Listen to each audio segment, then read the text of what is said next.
রাজ্য জুড়ে বিছানো রয়েছে জালিয়াতির চাদর। জালিয়াতি চক্র কাজ করছে ভুয়ো পাসপোর্ট নিয়েও, যা ঘিরে একে একে একাধিক বিস্ফোরক তথ্য প্রকাশ্যে আসছে।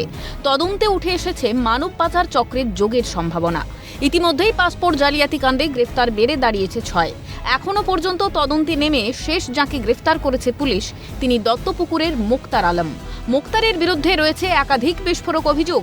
পাসপোর্ট কাণ্ডের মূল পাণ্ডা ধৃত সমরেশ বিশ্বাসের যোগসূত্র ধরেই গ্রেফতার করা হয় মুক্তারকে।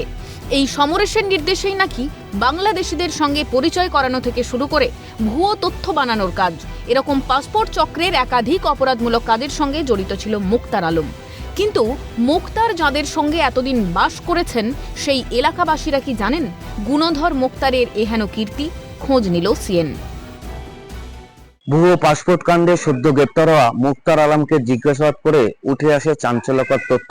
এই মুক্তার আলমই সরাসরি বাংলাদেশিদের সাথে যোগাযোগ করত এবং যোগাযোগ করার পরে তাকে নিয়ে যাওয়া হতো সমরেশ বিশ্বাসের কাছে। সমরেশ বিশ্বাসের সঙ্গে কথাবার্তা এবং আর্থিক যে চূড়ান্ত হলেই তাকে সমরেশ বিশ্বাস মুক্তার আলমকে গ্রিন সিগন্যাল দেওয়ার পরেই তৈরি হতো কিন্তু একেবারে সেই ভুয়ো নথি তৈরির কাজ। এমনই কিন্তু চাঞ্চল্যকর তথ্য উঠে আসছে তদন্তকারী আধিকারিকদের কাছ থেকে।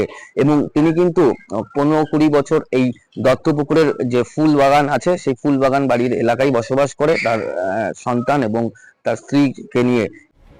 স্থানীয় বাসিন্দাদের মতে মুক্তার আলম বামনগাছি ফুলবাগান এলাকায় আনুমানিক দীর্ঘ 25 থেকে 30 বছর ধরে বসবাস করেন। এলাকাবাসীরা জানতেন তিনি প্যান কার্ড, আধার কার্ডের কাজ করেন। আছে মুদিখানার ব্যবসাও, এছাড়াও আছে আমদানি রপ্তানির ব্যবসাও। পাসপোর্ট কাণ্ড সম্পর্কে একেবারেই অজ্ঞাত মুক্তারের প্রতিবেশীরা। তবে স্থানীয় পঞ্চায়েত সদস্যার স্বামী জানাচ্ছেন অতীতেও এরকমই একটি ঘটনায় গ্রেফতার হয়েছিলেন মুক্তার। বাংলাদেশে কিছু একটা বিজনেস ছিল এক্সপোর্ট ইম্পোর্টের। এই সূত্র ধরে কি ভুয়ো নথি তৈরি করতো বা বাংলাদেশিদের নিয়ে আসতো? না অতটা বলতে পারবো না, তবে বেশ বছর খানেক আগে একবার ওনাকে নিয়ে গেছিল পুলিশ, ঠিক আছে, এইসব বিষয়ে। তারপর আবার 2-3 মাস পরে জামিন পেয়ে গেছিল। আবার তো গতকাল গ্রেফতার করেছে।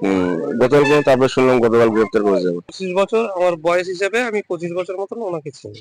কি করতো উনি?